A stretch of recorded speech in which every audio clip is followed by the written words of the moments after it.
धन्यवाद speaker sir, जो आपने आज सीएम साहब की डिमांड्स एंड ग्रांट्स बहुत ही महत्वपूर्ण पर मुझे बोलने का अवसर दिया। मैं सबसे पहले ये जिक्र करूंगा, जहां बार बार बात आई है कि 7 सालों में ही सब कुछ जो बुरा हुआ जम्मू कश्मीर में 7 सालों में ही हुआ है, तो मैं थोड़ी सी बात उस पर करूंगा कि 70 सालों में जम्मू और कश्मीर में क्या मतभेद हुआ है। और खासकर मैं पूरे जम्मू कश्मीर में नहीं जाऊंगा, मैं सिर्फ अपनी कॉन्स्टिट्यूंसी बसोली की बात करूंगा।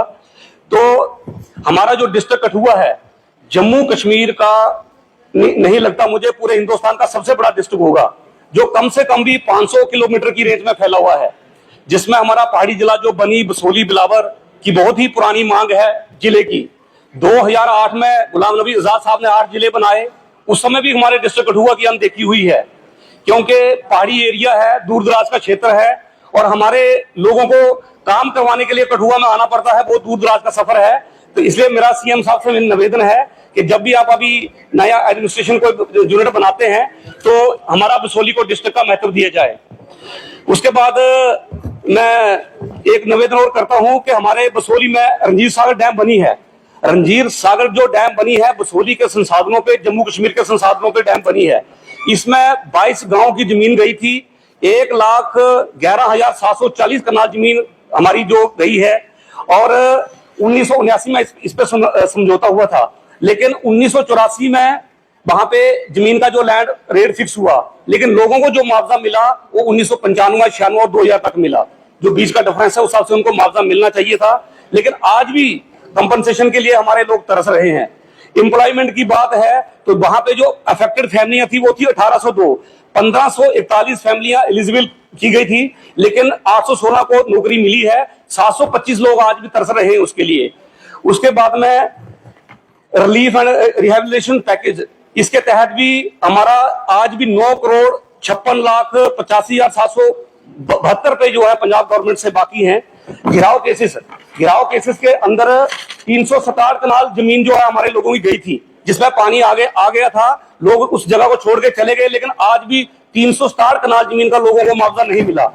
रीएम्बर्समेंट कलेक्टरेट, उसके लिए भी जो सैलरी और अदर हमारे एक्सपेंस बनते हैं उसके लिए 8,29,50,499 आज भी पंजाब गवर्नमेंट पे पेंडिंग है। टूरिज्म के ऊपर उन्होंने काम करना था, वो भी पेंडिंग है। 20% इलेक्ट्रिसिटी हमें देनी थी, उसके बारे में भी कोई बात नहीं की गई। लेकिन देखो एक कितनी दुर्भाग्य की बात है, मोटेशन के लिए लेटर जाता है डीसी ऑफिस से कि उनकी मोटेशन कर दी जाए, तो ये इसकी पूरी जांच करवाएं आप डीसी कठुआ से बात करके, इसकी विस्तृत जानकारी लेके, और हमारे लोग आज तक जो सफर हो रहे हैं उसको उनका हक मिलना चाहिए। उसके बाद सर एक मास्का प्रोजेक्ट है हमारा सेवा थर्ड, उसको 100 करोड़ की लागत से 2002 में माननीय फारूक अब्दुल्ला जी ने उसका उद्घाटन किया था, लेकिन 2012 से वो प्रोजेक्ट बंद पड़ा है। उस प्रोजेक्ट 9 मेगावाट का प्रोजेक्ट है, उसको जल्दी से जल्दी शुरू किया जाए। और उसके बाद में एनएचपीसी की मैं बात करता हूं। एनएचपीसी जो हमारे मास्का में लगी उसका प्रोजेक्ट लगा हुआ है, किस प्रकार से हमारे लोगों के साथ वो मनमानी कर रहे हैं वो सबकी नजर में बात है। उड़ी 1, उड़ी 2 और जो उधर का क्षेत्र है कश्मीर का, उड़ी 1, उड़ी 2 किशनगंज, लेकिन वहां जो स्किल्ड और अनस्किल्ड की पेमेंट का जो डिफरेंस है, और जम्मू में जो सेवा हमारा 2 है, या किश्तवाड़ में है, या सलाल प्रोजेक्ट है, तो किस बात से भेदभाव हो रहा है। और जो सप्लाई में हमारे जो लेबर क्लास में लोग लगे हैं उनको एक भी छुट्टी वो नहीं देते हैं। मैंने पहले भी जिक्र करा था, सीएम साहब की ये बात मैं ध्यान में डालना चाहता हूं कि हमारे लोगों के साथ में अन्याय हो। और दूसरा क्या है कि एनएचपीसी 1% जो लोकल एलएडीएफ होता है, local area development fund, 1% NHPC ने देना होता है और 1% जेकेपीडीसी ने देना होता है, लेकिन वो फंड आज तक उन लोगों को नहीं मिल रहा है जिनकी पूरी वहां जमीनें गई है, जिनका पानी यूटिलाइज हुआ है, सब कुछ हुआ है। तो ये 2%, 1% जेकेपीडीसी और 1 एनएचपीसी, इसका अकाउंट हेड जो है हमारा डिस्ट्रिक्ट कठुआ में बना हुआ डीसी साहब के पास में, तो ये हमें पैसा 2% लोकल एरिया डेवलपमेंट के लिए मिलना चाहिए। उसके बाद सर एक पावर स्टेशन 33 केवी का द्रमन में 2020 में उद्घाटन हरदेश जी थे, प्रिंसिपल सेक्रेटरी हरदेश कुमार जी उन्होंने किया था, लेकिन आज भी उसका कुछ काम नहीं हुआ शुरू। और सोलर प्रोजेक्ट की बहुत बड़ी संभावना है हमारे यहाँ, साउथ फेस के पहाड़ हैं, और जकार्डा कंपनी ने वहां सर्वे भी किया था, लेकिन उसके बाद भी आज तक उस पर कोई काम नहीं हुआ है। द्रमन, भूड़ और गोडल नगाली के जो पहाड़ हैं साउथ वेस्ट के बहुत ही बेस्ट पहाड़ है, जहां पे हम सोलर प्रोजेक्ट लगा सकते हैं। इसके बाद में हमारा जो बसोली में एक मिनी सेक्रेटरीट बनाया जाए, क्योंकि आज भी गवर्नमेंट की भी डायरेक्शन है कि जो सरकारी ऑफिस है वो सरकारी ऑफिस बिल्डिंगों में होने चाहिए, लेकिन आज भी वहां पे सीडीपीओ का ऑफिस हो, सोशल वेलफेयर का ऑफिस हो, टीएसओ का ऑफिस हो, आज भी वो रेंट पे हैं। दूर दराज का पहाड़ी क्षेत्र है, लोग काम करवाने के लिए आते हैं, लेकिन एक दिन में उनका काम नहीं होता। तो एक मिनी सेक्रेटरीट जो है बसोली में बनना चाहिए। उसके बाद में एक टूरिज्म की तहसील की बात कर रहा हूँ। एक भूंड हमारा ब्लॉक आता है जहां से 45 किलोमीटर बनी है, 40 किलोमीटर बसोली है, 45 to 50 हजार की पॉपुलेशन है। वहां पे एक तहसील बननी चाहिए, लोगों को छोटे छोटे काम करने के लिए इतना दूर सफर तय करके आना पड़ता है। टूरिज्म की बात करूं मैं तो बसोली टूरिज्म के लिहाज से इस समय बहुत ही खूबसूरत जगह है। और जैसे बार बार जिक्र आता है कहीं बर्फानी एरिया है, जहाँ दूसरा इलाका है, लेकिन बसोली में एक पुरथू जगह है जिसको मिनी गोवा के नाम से जाना जाता है।